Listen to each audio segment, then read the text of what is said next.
Assalamualaikum warahmatullahi wabarakatuh. Alhamdulillahi rabbil alamin. Allahumma salli wa sallim ala sayyidina Muhammadin wa ala alihi wa sahbihi rasulillahi ajma'in. Rabbi syrah li sadri wa yassir li amri wahlul 'uqdatam min lisani yafqahu qawli.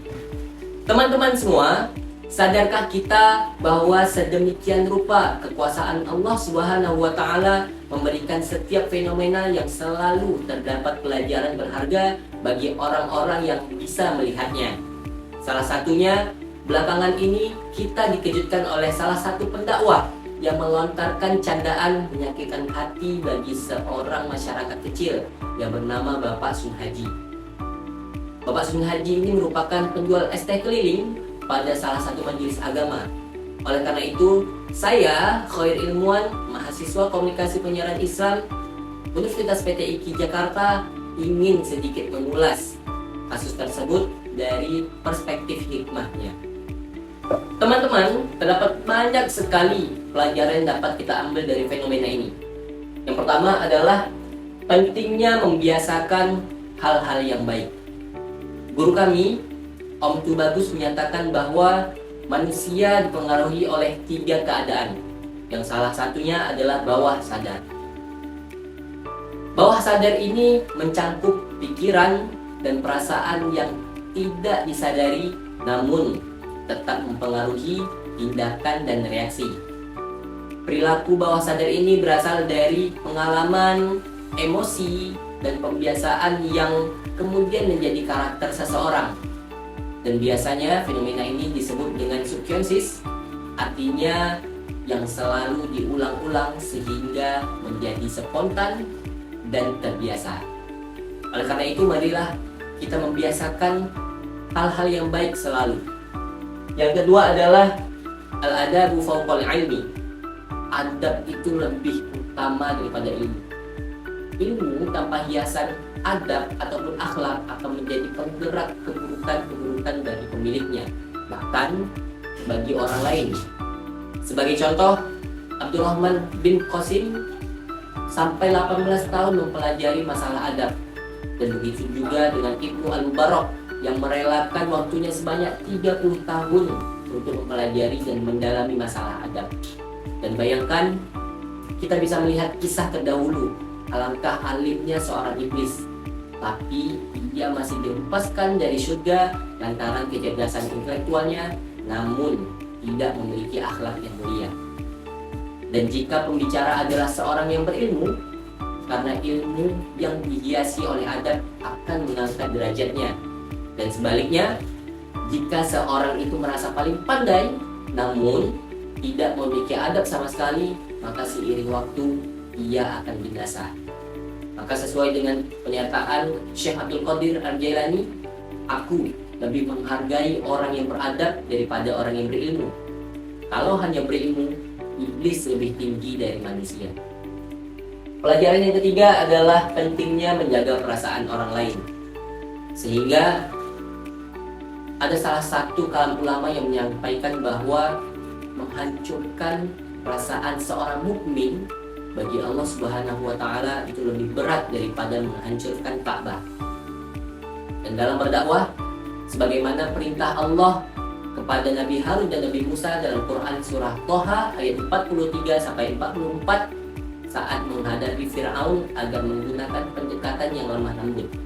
Dan ingatlah, satu titik hitam di atas kertas putih akan lebih dipandang daripada bagian putih lainnya. Pelajaran yang keempat adalah Qulillahumma malikal mulki tu'til mulka man tasya wal akhir. Bahwa kita ini bukan siapa-siapa.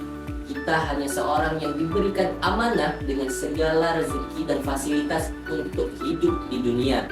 Sebagaimana Quran surah Al-Imran ayat 26 tadi yang mengatakan bahwa gampang saja bagi Allah itu memberikan kekuasaan dan menyambut kekuasaan tersebut.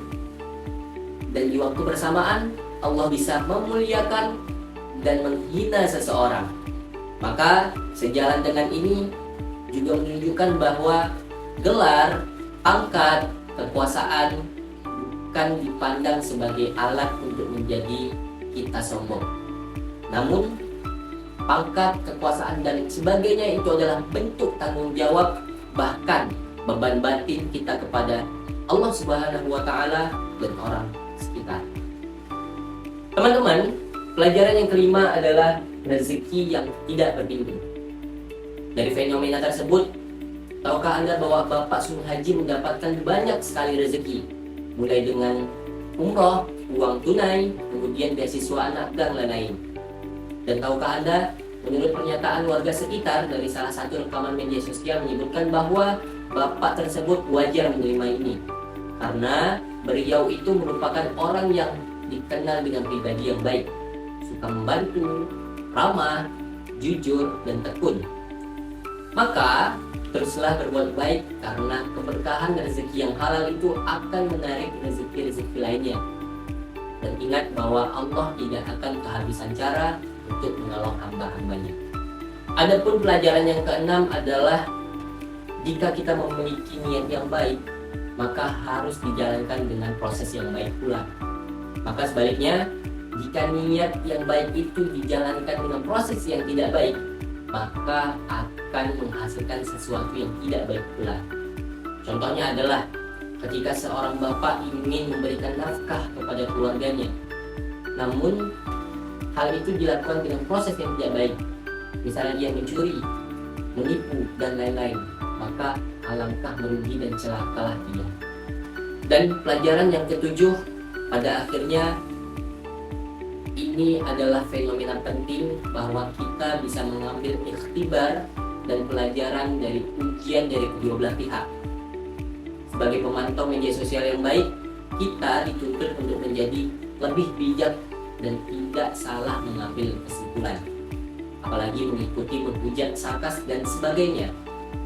Karena dengan salahnya sikap kita itu dapat mencemari nilai-nilai lain yang berkaitan dengan fenomena ini, baik itu nilai Gus, guru, pesantren, organisasi, bahkan agama itu sendiri.